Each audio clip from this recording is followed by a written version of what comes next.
Advocate Mohammad Naimuddin Likhon, advocate Bangladesh supreme court. Advocate Mohammad Naimuddin Likhon, advocate Bangladesh supreme court, তার সংক্ষিপ্ত কথা বলার জন্য অনুরোধ জানাচ্ছি।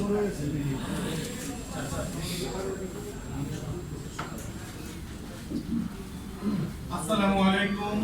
মহোত্তরাম প্রধান অতিথি, সম্মানিত বিচারপতি শহীদুল ইসলাম স্যার, প্রবন্ধ উপস্থাপক অ্যাডভোকেট মতিউর রহমান আকন, আজকের সভার সম্মানিত সভাপতি অ্যাডভোকেট জসিমউদ্দিন সরকার, উপস্থিত বিজ্ঞ আইনজীবীবৃন্দ, সাংবাদিকবৃন্দ এবং সম্মানিত সুধী, আসসালামু আলাইকুম রাহমাতুল্লাহ।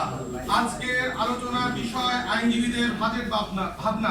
অত্যন্ত সময়োপযোগী ও গুরুত্বপূর্ণ একটি বিষয়ের উপরে আজকে আমরা আলোচনার জন্য বাজেটের যে বিষয় আলোচনার জন্য এক হয়েছি। এই বিষয়ে আমি শুরুতেই যে কথাটি বলতে চাই আইনজীবী হিসাবে, বাজেট শুধু সরকারের আয় ব্যয়ের হিসাব নয়, বরং আমি মনে করি বাজেট হচ্ছে একটি রাষ্ট্রের নীতি, অগ্রাধিকার, ন্যায়বোধ এবং জনগণের প্রতি একটি দায়বদ্ধতার প্রকাশ। কর আমার দৃষ্টিতে কর আদায় হবে, কিন্তু করের নামে জনগণের উপর জুলুম হবে না, এটা নিশ্চিত করতে হবে। রাজস্ব বাড়বে, কিন্তু মানুষের জীবনযাত্রা বিপর্যস্ত করে তা যেন সেই রাজস্ব আদায় না হয়। কর ফাঁকি বন্ধ করতে হবে, কিন্তু সৎ করদাতা এবং সাধারণ মানুষকে হয়রানি করে হয়রানি যাতে না হয় সেটা নিশ্চিত করতে হবে।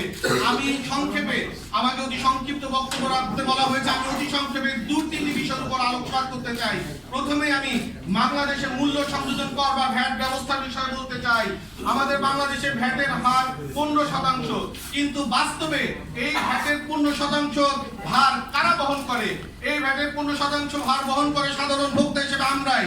আমাদের দিনমজুর, নিম্ন মধ্যবিত্ত, ক্ষুদ্র ব্যবসায়ী সকলেই এবং বাসার গৃহিণী, এনারা সকলেই হয়তো প্রত্যক্ষভাবে আয়কর দেন না, কিন্তু বাজার থেকে যখন একটি সাবান বা একটি নিত্য প্রয়োজনীয় পণ্য কিনেন, তখন আমার, আপনার এবং তাদের পকেট থেকেই এই ভ্যাটের ভার বহন করতে হয়। তাই আমার প্রথম প্রস্তাব হচ্ছে ভ্যাট ব্যবস্থাকে আরো মানবিক, বাস্তবমুখী ও ন্যায়ভিত্তিক করতে হবে।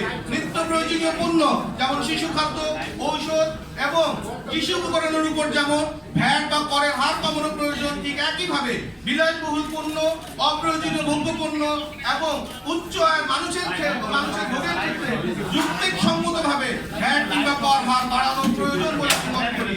দ্বিতীয়ত, ভ্যাট ব্যবস্থায় আমরা যদি পর্যালোচনা করি তাহলে দেখা যায় 15%, 10%, 7.5% নানা হারের কর হার প্রয়োগ আছে।